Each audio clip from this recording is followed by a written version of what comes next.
Hello, my friends, and welcome to the Torah Outreach Program, Erev Shabbos, Burst of Inspiration. This week's Torah reading, this week's Parsha, Parshas Vayechi, the last Parsha of the book of Bereshis. In this Parsha, we talk about the passing of the last of our forefathers, Yaakov. Before he passes away, he gathers his children around his bed. He blesses them, rebukes them, and gives them advice for the future. The first three, Reuven, Shimon, and Levi, were all rebuked, harshly. Yehuda, knowing that he's made some mistakes also, he starts moving away, not wanting to be rebuked in front of his brothers. Yaakov calls him back and says, "You have nothing to worry about. Your blessing is that your generations, your descendants, are going to be the kings of the Jewish people. The tribe of Yehuda is going to be the ultimate king of the Jewish people. Mashiach is going to come from the tribe of Yehuda. David HaMelech came from the tribe of Yehuda. The kingdom of the Jewish people will always rest with Yehuda." What is it that Yehuda did that gave him this incredible blessing? He made a terrible mistake, but he admitted it. Voluntarily. He said, "I'm wrong. I made a mistake, and I'm sorry." That's a tremendous power, to be able to say, "I'm wrong," and move on. As a matter of fact, that tremendous power was inherited by the greatest king of the Jewish people, David HaMelech, King David. If you look through the Tanakh, through the books of the prophets, the Navi, David made some serious mistakes. He did some very, very bad things. Why is he the greatest of our kings? Because every time he made a mistake, he admitted it publicly. Admitted it to God.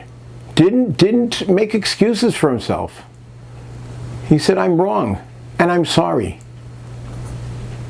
Matter of fact, his predecessor, King Shaul HaMelech, was a greater tzaddik, a more righteous man than David, but yet his lineage, as far as the kingdoms is concerned, stops with him and one generation after him, and that's it. What was Shaul's mistake? Why did Shaul lose the kingdom?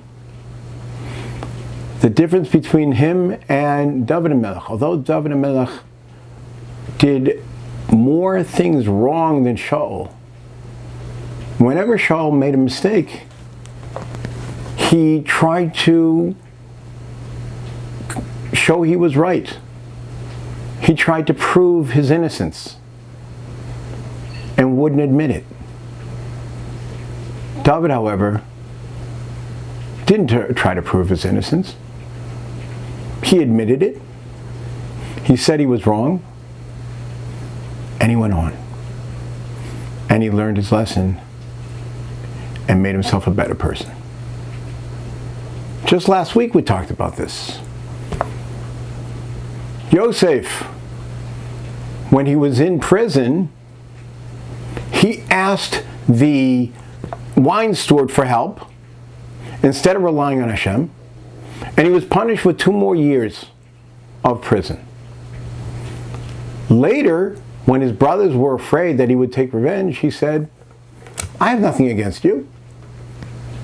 Everything is in God's hands, and therefore you were just tools. You were the tools that sent me down here, which brought a salvation for the family, because now we can live in these years of hunger in Mitzrayim, in Egypt, where I set it up that we're not going to starve."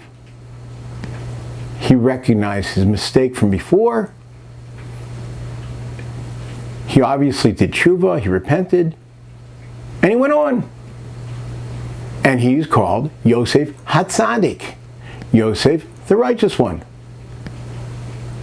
Very rare in the Torah do we say that. David, King David, who made several mistakes, and every time got up again and apologized and did tshuva and realized he made a horrible mistake, his descendants forevermore are the leaders of our people. Mashiach, who will someday come soon, is a direct descendant of David HaMelech. Because the Rebbeinu Shalom, God did not put us here to be perfect. He put us here to work on ourselves and strive for perfection. Strive to be better, realizing we're not, realizing we make mistakes, and giving us opportunity to apologize for those mistakes and use them as lessons, a way to get better. But the first thing we have to do is admit that we make mistakes. Have a good chance.